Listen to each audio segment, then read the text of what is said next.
प्रश्न नंबर 3 जुओ। त्रिकोण एबीडी में खूणो ए काटखूणो छे, एसी लंब बीडी छे। आ त्रिकोण एबीडी छे, एनी अंदर खूणो ए काटखूणो छे અને एसी लंब बीडी छे। तो आ एसी बीडी ऊपर દોરેલો લંબ છે। साबित करो कि AB નો વર્ગ બરાબર BC ગુણ્યા BD। AB નો વર્ગ એટલે AB નો વર્ગ BC ગુણ્યા BD થાય। AD નો વર્ગ કરો તો CD ગુણ્યા BD થાય અને AC નો વર્ગ કરો તો BC ગુણ્યા CD થાય। તો જો પક્ષ તો અહીંથી અહીં સુધીનું વિધાન પક્ષમાં આવશે। સાધ્ય આ ત્રણે વિધાનો સાધ્ય થશે જે તમારે સાબિત કરવાનું છે। પક્ષનું આ વિધાન લખો, ત્રિકોણ ABD માં ખૂણો એ કાટખૂણો છે અને AC લંબ BD છે। હવે આ જે વિધાન છે એ પ્રમેય નંબર 6.7 ની શરત છે। પ્રમેય નંબર 6.7 માં આપણને એવું કહેવામાં આવેલું છે કે કાટકોણ ત્રિકોણમાં કાટખૂણાના શિરોબિંદુમાંથી કર્ણ ઉપર વેધ દોરવામાં આવે તો વેધની બંને તરફના ત્રિકોણો સમરૂપ હોય છે અને તે મૂળ ત્રિકોણને પણ સમરૂપ થાય છે। બરાબર? તો જુઓ અહીંયા બે ત્રિકોણો BCA અને મૂળ ત્રિકોણ BAD આ બે સમરૂપ થશે। જો BCA સમરૂપ BAD, બરાબર? BCA અને BAD બંને સમરૂપ ત્રિકોણ થયા। હવે બે ત્રિકોણ આ પ્રમેય નંબર 6.7 નું વિધાન છે। બે ત્રિકોણો જો સમરૂપ હોય તો એની અનુરૂપ બાજુનો ગુણોત્તર સમપ્રમાણમાં આવે। એટલે તમે BC લો તો છેદમાં BA આવે, તો BC છેદમાં BA। હવે નીચે BA છે તો આમાં BA લઈએ, આમાં BA લઈએ તો આમાં BD આવે, તો BA છેદમાં BD।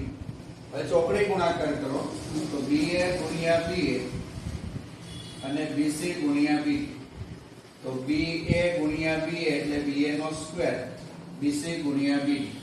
તો તમારું સાધ્યનું પહેલું વિધાન AB સ્ક્વેર લખો કે BA સ્ક્વેર લખો, બે એક જ થાય। BC ગુણ્યા BD તો BC ગુણ્યા BD, સાધ્યનું પહેલું વિધાન સાબિત થયું। ત્યાર પછી આપણે બીજો વિધાન સાબિત કરવાનું છે। ફરીથી હું આ શરત લઉં છું, ત્રિકોણ ABD માં ખૂણો એ કાટખૂણો છે અને AC લંબ BD છે। તો વેધની બંને તરફના ત્રિકોણો મૂળ ત્રિકોણને સમરૂપ થાય તો જેમ BCA BAD ને સમરૂપ થયું એવી રીતે ACD છે એ પણ BAD ને સમરૂપ થાય। ભાઈ આ બે ત્રિકોણના નામ યાદ રાખજો કઈ રીતે। અહીંથી શરૂ કરવાનું BCA, અહીંયા પૂરું થાય એટલે અહીંથી ફરીથી શરૂ કરવાનું ACD, BCA ACD।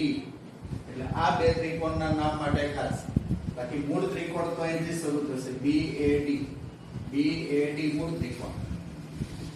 તો બીજા વિધાન માટે પણ જુઓ, નીચેનો ત્રિકોણ એટલે અહીંથી શરૂ કરશું ACD અને BAD આ બંને ત્રિકોણ સમરૂપ ત્રિકોણ થશે પ્રમેય નંબર 6.7 થી।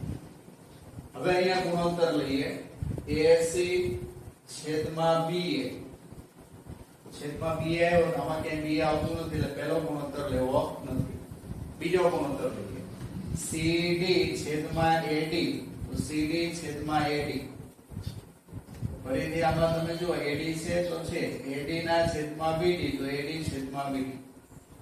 ચોકડી ગુણાકાર AD ગુણ્યા AD અને CD ગુણ્યા BD, AD ગુણ્યા AD એટલે AD સ્ક્વેર CD ગુણ્યા BD। બરાબર? તો આ તમારું બીજું વિધાન AD સ્ક્વેર બરાબર CD ગુણ્યા BD છે સાબિત થઈ જશે। ફરી પાછું પક્ષનું વિધાન લખીએ, ત્રિકોણ ABD માં ખૂણો એ કાટખૂણો છે, AC લંબ BD છે। બરાબર? તો કાટકોણ ત્રિકોણમાં કાટખૂણો બનાવતા શિરોબિંદુમાંથી કર્ણો ઉપર વેધ દોરવામાં આવે તો વેધની બંને તરફના ત્રિકોણો પરસ્પર પણ સમરૂપ હોય છે। એટલે કે BCA અને ACD આ બંને ત્રિકોણો પરસ્પર સમરૂપ છે। તો BC છેદમાં AC, તો BC છેદમાં AC। હવે AC લઈએ આમાં AC લો તો આમાં આવે CD તો AC છેદમાં CD ચોકડી ગુણાકાર AC ગુણ્યા AC બરાબર CA લોકો કે AC લોકો એક જ કહેવાય CA ગુણ્યા AC અને BC ગુણ્યા CD તો CA ગુણ્યા CA તો AC ગુણ્યા AC એટલે AC નો સ્ક્વેર BC ગુણ્યા CD એમ તો BC ગુણ્યા CD જે ત્રીજો વિકલ્પ છે એ પણ સાબિત થઈ ગયું તો આ રીતે ત્રણે ત્રણ વિધાનો સાબિત થઈ જશે બીજું કે આ ત્રણ વિધાનો દાખલા ગણવા માટે કે બીજી રાઇડરો સાબિત કરવા માટે પણ ખૂબ જ ઉપયોગી છે આકૃતિમાં આ ત્રણેય વિધાનો જુઓ આ કાટખૂણો છે કાટખૂણો બનાવતી બાજુનો વર્ગ લેવો હોય તો આ બાજુનો સંલગ્ન રેખાખંડ લેવાનો આ બાજુ સાથે આ બે રેખાખંડમાં કયો રેખાખંડ જોડાયેલો છે BC જોડાયેલો છે તો BC આની જોડે લેવાનો બરાબર AB નો વર્ગ કરો તો BC અને કર્ણ એટલે BD BC અને BD નો ગુણાકાર આવે તો AB² બરાબર BC ગુણ્યા BD આવે અને એવી રીતે AD² લો તો આને સંલગ્ન રેખાખંડ આની સાથે કયો રેખાખંડ છે આ બેમાંથી તો CD આની સાથે જોડાયેલો છે એટલે AD² લો તો કર્ણનો રેખાખંડ અને કર્ણ બેનો ગુણાકાર લેવાનો એટલે કે AD² બરાબર CD ગુણ્યા BD થાય AD² બરાબર CD ગુણ્યા BD અને જો ભેદનો વર્ગ લો તો કર્ણના રેખાખંડોનો ગુણાકાર લેવાનો એમાં કર્ણ નહીં આવે બરાબર BC અને CD આ કર્ણના રેખાખંડ છે તો આ ત્રણ વિધાનો યાદ રાખજો હવે પ્રશ્ન નંબર 4 માં જુઓ સમદ્વિબાજુ કાટકોણ ત્રિકોણ ABC માં ખૂણો C કાટખૂણો છે સાબિત કરો કે AB² બરાબર 2AC² થાય તો જુઓ આ પક્ષ છે તમારું અને આ સાબિત કરવાનું છે એટલે કે સાધ્ય તમને સમદ્વિબાજુ કાટકોણ ત્રિકોણ ABC માં ખૂણો C કાટખૂણો આપેલો છે પક્ષમાં હવે કાટખૂણો હોય તો કાટખૂણાની સામેની બાજુને કર્ણ કહેવાય તો આ AB છે એ કર્ણ છે અને આપણને ખબર છે કાટકોણ ત્રિકોણમાં કર્ણ એ ત્રણેય લંબાઈમાં સૌથી મોટું માપ છે આ સૌથી મોટી બાજુ છે સમદ્વિબાજુ એટલે કે બે બાજુઓ સમાન થાય તો બે બાજુઓ સમાન હોય તો કર્ણનું માપ છે એટલું માપ બેમાંથી કોઈનું પણ આવે નહીં એનો અર્થ એવો થયો કે સમાન હોય તો કોણ સમાન થાય AC અને BC આ જ બે સમાન થઈ શકે એટલા માટે AC બરાબર BC થાય પરિણામ નંબર 1 હવે ત્રિકોણ ABC માં ખૂણો C કાટખૂણો છે તો પાયથાગોરસના પ્રમેય પરથી કર્ણનો વર્ગ ખૂણો C કાટખૂણો છે તો કર્ણ AB ને કહેવાય તો AB નો વર્ગ બાકીની બે બાજુના વર્ગનો સરવાળો તો AC અને BC બંનેના વર્ગનો સરવાળો પાયથાગોરસના પ્રમેય પરથી પણ BC બરાબર AC છે પરિણામ નંબર 1 માં તો BC ની જગ્યાએ AC મૂકીએ સ્ક્વેર એમ પરિણામ નંબર 1 પર તો AC² + AC² તો 2 ટાઈમ AC² બે વખત AC² થાય છે તો AB² બરાબર 2AC² પરિણામ સાબિત થાય છે આનો આ રાઇડર એનું પ્રતિકૂળ વિધાન છે આમાં તમને એમ કીધું કે આ ખૂણો કાટખૂણો હોય તો AB² બરાબર 2AC² સાબિત કરો પહેલાની અંદર એવું કીધું છે કે જો AB² બરાબર 2AC² હોય તો ખૂણો C કાટખૂણો છે એટલે કે ત્રિકોણ ABC કાટકોણ ત્રિકોણ છે એમ સાબિત કરો તો જો સમદ્વિબાજુ ત્રિકોણ ABC માં AC બરાબર BC છે તેમજ AB² બરાબર 2AC² આપેલા છે સાબિત કરવાનું છે કે ત્રિકોણ ABC કાટકોણ ત્રિકોણ છે ઓકે તો તમને જે આપેલું છે પક્ષનું એ વિધાન લઈએ AB² બરાબર 2AC² તો 2AC² નો મતલબ થાય AC² + AC² પદ છૂટા પાડી દીધા પણ પક્ષમાં કીધું છે કે AC બરાબર BC છે તો આટલે AC બરાબર BC મૂકીએ AC ની જગ્યાએ BC અને સ્ક્વેર એમને પક્ષ પરથી તો આપણા પાયથાગોરસના પ્રતિકૂળ પ્રમેયનું આ વિધાન છે ત્રિકોણની એક બાજુનો વર્ગ બાકીની બે બાજુઓના વર્ગના સરવાળા બરાબર થતો હોય તો પહેલી બાજુની સામેનો ખૂણો કાટખૂણો તો પહેલી બાજુ AB છે તો પહેલી બાજુ AB તો AB ની સામેનો ખૂણો તો A અને D છે આમાં C નથી તો C ખૂણો C એની સામેનો ખૂણો કહેવાય તો ખૂણો C કાટખૂણો થાય તને ખબર છે કોઈ ત્રિકોણનો કોઈ પણ એક ખૂણો કાટખૂણો હોય તો તે ત્રિકોણને કાટકોણ ત્રિકોણ કહેવામાં આવે છે. અહીંયા ખૂણો C90 નો થયો. એનું કારણ પાયથાગોરસ નો પ્રતિપ્રમેય.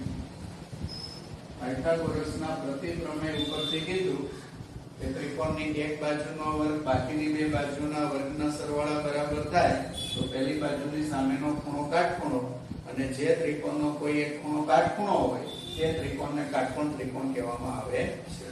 એટલા માટે ત્રિકોણ ABC એ કાટકોણ ત્રિકોણ થશે. સમબાજુ ત્રિકોણ ABC ની બાજુ 2A છે તેના દરેક વેધ શોધો. જો ABC ત્રિકોણ આ સમબાજુ ત્રિકોણ છે તેની દરેક બાજુ 2A છે એટલે કે AB 2A BC 2A AC 2A તેના દરેક વેધ શોધો. હવે આ BC પાયો છે AM વેધ આપણે ધારી લઈએ. આવું તમે આની AC ઉપર પણ વેધ દોરી શકો, AB ઉપર પણ વેધ દોરી શકો. સમબાજુ ત્રિકોણના ત્રણેય વેધના માપ સમાન થાય. તો જો ત્રિકોણ ABC સમબાજુ ત્રિકોણ છે અને તેની દરેક બાજુ 2A છે. AB પણ 2A, BC પણ 2A, CA પણ 2A. પરિણામ નંબર 1. ધારો કે AM લંબ BC છે. AM BC ઉપર લંબ ધારી લઈએ.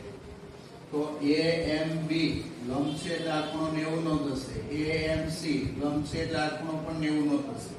એટલે AMB બરાબર 90 અને ખૂણો AMC બરાબર પણ 90. પરિણામ નંબર 2. હવે આ બે ત્રિકોણ લઈએ, AMB ત્રિકોણ ને AMC ત્રિકોણ. તો આ બે ત્રિકોણમાં AB અને AC ના માપ સમાન છે. AB 2A છે, BC 2A છે. પરિણામ નંબર 1 ઉપરથી AB અને AC બંને સમાન છે. પરિણામ નંબર 2 ઉપરથી ખૂણો AMB અને ખૂણો AMC બંનેના માપ 90 છે. એટલે આ બંને ખૂણા પણ સમાન છે. પરિણામ 2 પર. પછી AM આ ત્રિકોણમાં AM બાજુ છે, આ ત્રિકોણમાં પણ AM બાજુ છે. બંને બાજુ સામાન્ય બાજુ છે બંને ત્રિકોણની. એટલા માટે બંને સમાન જ હોય. તો અહીંયા AMB અને AMC કાકબા પ્રમેયથી બંને ત્રિકોણ એકરૂપ થશે કારણ કે AB છે એ કર્ણ છે, આ ખૂણો છે કાટખૂણો છે અને આ છે બાજુ છે. કાટખૂણો, કર્ણ અને બાજુ કાકબા એટલે કાકબા અનુસાર આ બે ત્રિકોણ એકરૂપ ત્રિકોણ થશે. એટલે કે તમે આ ત્રિકોણના આ સિવાયના જે અંગો છે એ સિવાયના અંગો પણ સમાન થાય. એટલે કે CP CT નિયમ અનુસાર એકરૂપ ત્રિકોણના અનુરૂપ અંગો સમાન થાય. તો આમાં તમે BM લો તો આમાં તમારે CM આવશે. તો BM અને CM ના માપ સરખા થશે. હવે આખા BC નું માપ તમને 2A આપેલું છે. તો BM નું માપ અને CM નું માપ જો સરખું થતું હોય તો M બિંદુ છે BC નું મધ્ય બિંદુ થાય. એટલે કે BM નું માપ એ BC કરતા અડધું થાય, CM નું માપ છે એ પણ BC કરતા અડધું થાય. તો BC નું માપ 2A હોય તો BM નું માપ A થાય, CM નું માપ પણ A થાય. એટલે પરિણામ નંબર 3. હવે આ ત્રિકોણ લઈએ જેમાં ખૂણો M કાટખૂણો છે.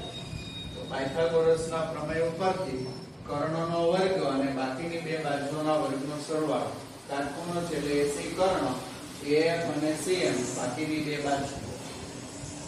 તો એમાં AC નું માપ 2A. પરિણામ નંબર 1 ઉપર AC નું માપ 2A છે. તો AC ની જગ્યાએ 2A લખીએ. બરાબર, AC નું માપ 2A. પછી CM MC અથવા CM. તો CM નું માપ A છે. તો આ CM છે એની જગ્યાએ લખીએ. પરિણામ નંબર 3 પર. તો 2A નો વર્ગ કરો તો 4A નો વર્ગ થશે અને અહીંયા A નો વર્ગ થશે. બંને બાજુ સાઈડ કરવી નાખીએ. આ જમણી બાજુ છે અને ડાબી બાજુ લખીએ અને ડાબી બાજુ છે અને જમણી બાજુ લખીએ. બંને બાજુ બદલતા હોય તો આપણે નિશાનીમાં કોઈ ચેન્જ થાય નહીં.